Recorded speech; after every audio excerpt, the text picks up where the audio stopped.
fact, more than disappointed, feel betrayed or enraged, feel like suckers, feel like they've been taken for a ride. How could I possibly have supported that given what it became? So Tucker Carlson just dropped a bombshell interview with his own brother about Trump's ultimate betrayal of his supporters. This isn't typical political opposition. This is a Trump speechwriter and 3-time voter revealing why lifelong loyalists are walking away. The insider details are devastating.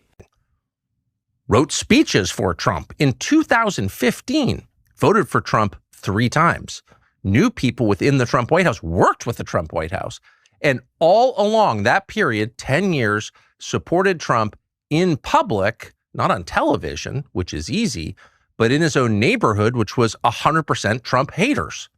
That person is my brother, it turns out, Buckley Carlson, Uncle Buck, as he's known to us. And so we thought we would sit down and ask him, are we imagining this? Did the guy you supported from 2015 in the face of social sanction like you wouldn't believe, did that guy just betray everything you believe and the reasons you supported him in the first place? Are we imagining this? Is it real? Here's the conversation we had with Uncle Buck. This source literally wrote Trump's speeches and worked inside the White House for years. When someone who sacrificed their social standing in anti-Trump Washington turns against him, that's not partisan politics. That's genuine disillusionment from someone who had everything to lose by speaking out. So you were in the 4% of district residents who supported Trump, and you're a WASP, and that's the group that hated Trump most. How did you wind up supporting Trump in like 2015? Being a Trump supporter in DC in 2015 was social suicide. The city voted 93% against him in 2016. White Anglo-Saxon Protestants, the establishment class, despised Trump more than anyone. This wasn't some fair weather fan. This was someone swimming against the strongest possible current. Really hates white people. Tons of whites voted for him.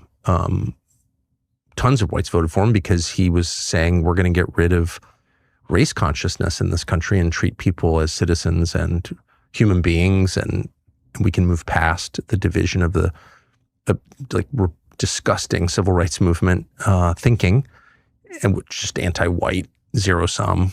And that Grant Park speech was like, I didn't vote for him, obviously, but I was like, God, I hope this is true. It turned out to be the opposite of the truth. Yes. He just like hated whites. And so by the time that ended in 2016, like it was a different country. Obama's second term really was a turning point. The racial rhetoric intensified dramatically after 2012. Many Americans who voted for him expecting post-racial unity felt betrayed by the constant identity politics and anti-white messaging. Trump emerged as the counter-revolutionary response to that cultural shift. It said pro-God, pro-life, pro-gun, pro-Trump? No, it was actually, but it was during the Trump era. So it wasn't explicitly pro-Trump, but it certainly captured, it was, and it had a picture, it was pro-God, pro-gun, pro-life, anti-Obama, and it had the sunset thing. And people reacted exactly as you would expect. Very few people would accost me in traffic, beep their horn, flick me off, yell at me. My car would get defaced often. I also had a small American flag in the back of my car that I had to keep replacing because people would steal it. But most people would just avert their eyes in disgust. And I don't know. Those are the kind of people that I just couldn't care less about their opinion. The vaccine betrayal is undeniable. Excess deaths in 2022 were 15% above normal. Fertility rates have crashed globally, and myocarditis cases exploded. Trump still brags about Operation Warp Speed while young athletes collapse on fields. That's not leadership. That's cowardice in the face of big pharma. You said something really interesting. You didn't take the vax. Thank God, literally thank God. Never once considered it. I didn't either. So obviously. Thank God. But Trump did and encouraged everyone else to take it and then never apologized, even when it became clear that the vax had killed hundreds of thousands of people around the world. And it's never really been studied in this country, but we can extrapolate and assume it killed people I know. Me too. So I know young men now who took it who have myocarditis and other heart for problems, sure. weird cancers. It was poison. Yes. Look at the cancer rates, look at the fertility rates, like everything about it was a bioweapon aimed at us. Yes. And Trump didn't apologize for that. I don't know, all the things that I've just ignored or forced myself to ignore, whatever. My flaws come out as I remember all of this, and my shame emerges. Well-deserved shame. But those deflection tactics are textbook establishment playbook. When cornered on vaccine deaths, pivot to polio. When questioned on Iran, invoke nuclear weapons. It's the same manipulative rhetoric we've seen from every deep state puppet. The disappointment here is that Trump was supposed to be different. Again, it's my fault for not being like, whoa, that's a red line. I can't cross it. But he did the same thing he did on the Iran war. When I talked to him about the Iran war, you say, well, like, this is hurting all these people. He's like, you don't believe in the polio vaccine? Like, that was a good vaccine, don't you think? It's like, I guess I believe in the polio. I don't know. I mean, but that's not what we're talking about. The polio vaccine is a totally different thing. I mean, I don't even know enough about it, even though we grew up next to the Salk Institute. Yeah. It's like, what does that have to do with it? You mentioned Iran. He's like, do you think they should have nuclear weapons? No, I don't think. Not for nuclear weapons in general, but it was a non sequitur designed to shut down the conversation. Telling a mother her threatened child deserves it reveals Trump's true character. Combined with his Iran capitulation to Bolton and Pompeo, it shows he's just another weak politician who folds to establishment pressure when it matters most. The neocons played him perfectly. She texted Trump and she said, my son is getting threats because I've disagreed with you on the Epstein files. And Trump responded to her by text message and said, he deserves it. It's your fault. People are threatening the kid's life. And Trump says, no. You brought this on him. It's on you. That's disgusting. It's outrageous. I didn't know that.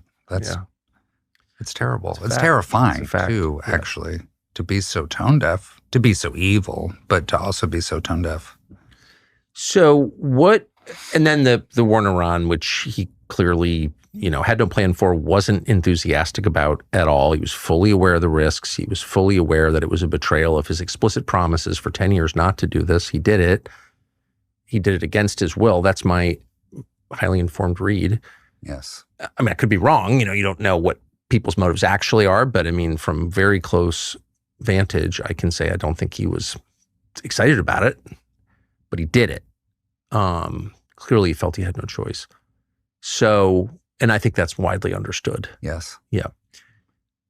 This kind of moral accountability is almost extinct in politics. Most would double down, blame others, or quietly slink away. Actually apologizing for misleading people takes genuine character. It's what real leadership looks like, admitting error and taking responsibility for consequences. Yes. It's not enough to say, well, I changed my mind, or like, oh, this is bad, I'm out. It's like, in very small ways, but in real ways, you and me and millions of people like us are the reason this is happening right now. Yes. So I do think it's like a moment to wrestle with our own consciences. We'll be tormented by it for a long time. I will be. And I want to say I'm sorry for misleading people, and it was not intentional. That's all I'll say. But anyway, but the question does present itself immediately, like, what is this? Was this always the plan? You don't want to be a conspiracy nut, but like, clearly there were signs of low character. We knew that. Yes. But it didn't, there are tons of people of low character who like outperform their character. It doesn't have to be. Sort of the norm, actually, these days, I would say. I've outperformed my character a lot. I don't have especially high character, right? But, you try to, whatever, you try your best. But what was this? The religious double standard is stark and revealing. Attacking Christianity is just comedy, but certain other faiths remain untouchable. This selective deference pattern shows who really has influence over decision making. It's not evangelical voters, they're just useful electoral tools. So he's attacked, so he attacks Islam. Some of us stand up and say, probably shouldn't be attacking a religion. Oh, you're a Muslim, secret Muslim, you love Muslims. No. Just, I like reverence, and I don't think you should attack people on the basis of their religion. Don't attack their religion. Yes. And all these like evangelicals are like, oh, you're a Muslim. The next week he attacks Jesus. Wow. Okay, because it's all connected, right? Clearly. Of course. Well beyond money, obviously. Well, right. But the one person he's never going to attack is Rebbe Schneerson. Yes. And, the Chabad leader who's passed, but who I'm not attacking, by the way, but who was regarded as the Messiah by many of his followers. I don't think Trump should attack him, to be clear, but Trump would never attack him. That's the one Messiah he will never attack. So what is that? Am I wrong? No, you're not wrong. No. It's totally cool to attack Jesus. Oh, it's a joke. I was saying I was a doctor. I heal people. Well, that's how Jesus described himself, by the way. You're attacking Jesus. Yes. No, demonstrably so. He did that obviously on purpose. Yes, on a Sunday. absolutely. You're attacking Jesus on a Sunday. It's totally fine. But we all know, and again, I'm not asking that he attack Rebbe Schneerson. He should not. But he never would. He'd die first. So you tell me what that is. Mass deportations became mass amnesty overnight. The wall became a photo op. America first became Israel first. When your core promise, stopping demographic replacement, gets completely reversed, what exactly did supporters vote for? The betrayal is total and undeniable.